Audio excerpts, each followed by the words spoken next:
So let's see today's raw mango panha. Now here I've taken 3 mangoes, raw mangoes, washed them well, and I'm going to cook them in my pressure pan. Now I like to add these limes to my pressure pan, that way it remains nice and clean. Anyway, I'm going to pressure cook this for 1 whistle on high, and then I'm going to simmer it for just about 5 minutes and then turn off the flame. And after that, let the mangoes or the raw mangoes which are cooked nicely cool down to room temperature. Then we're going to drain off all the water. And now I'm just going to peel the raw mangoes which are cooked, and the peel comes off very easy. Now don't discard the peel because there is some mango pulp that is there on the peel, so I'll show you how to take that off too. So I've just kept a colander on top of a vessel in case, some of the pulp or the juice tends to come out, so it goes into the vessel below.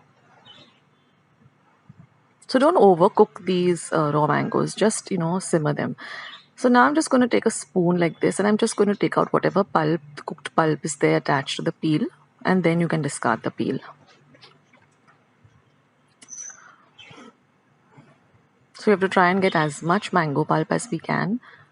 And now I'm just going to squeeze out the pulp. Now don't throw out these seeds. You can just put them in your garden window, whatever pot that you have in your garden window or in your garden. So don't discard them. And then just smash up the pulp really, really well with your hands. And now we're going to run it through a mixer, because then we want a nice smooth paste like this. So now I'm just going to run this through my colander so I get a nice and even smooth paste of this, of the mango paste. And once I've done that, I'm just going to transfer this nice smooth pulp into my jar. And I'm going to add exactly a cup of sugar.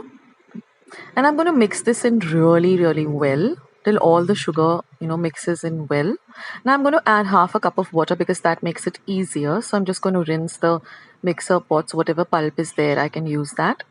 And we're going to whisk this in really well till all of the sugar really dissolves. Now we're going to do a taste test and just see if any more sugar is needed. So I needed a little bit more of sweetness, so I added about 5 tablespoons more of sugar. So you have to taste it and adjust it as per your taste.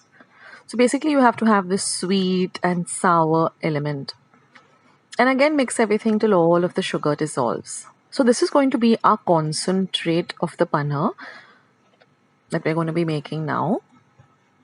So I added just about 1/4 cup more of water. That helps in mixing up the panna, otherwise it becomes very difficult when it's very solid. And then I'm going to add a few strands of saffron. That's completely optional. What it does is just brings out a beautiful, it just gives this panna a beautiful color. Now this is the concentrated syrup. So whenever you want to have panna, you just pour this into a glass and then you add water to it as per your, how thin or thick you like your panna, and then have it. You can even add ice cubes to it. So that's it, guys. This is a lovely, cooling and refreshing summer drink. So do give it a try. It's so simple. I'll catch you in my next video. Take care, guys. Bye. Friends, I hope you liked today's recipe as well as today's video, and if you would like to see more videos like this, then don't forget to leave this video a big thumbs up. Also, by clicking the thumbs up icon. Also, don't forget to subscribe to my channel and become a part of Akshata's recipes. Once you have subscribed, there is a small little bell icon that will pop up, so just click on that.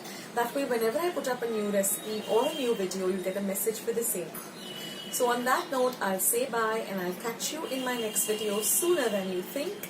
This is Akshata saying bye. Take care, stay healthy, stay fit, be kind and loving to one another. So till we meet again, bye.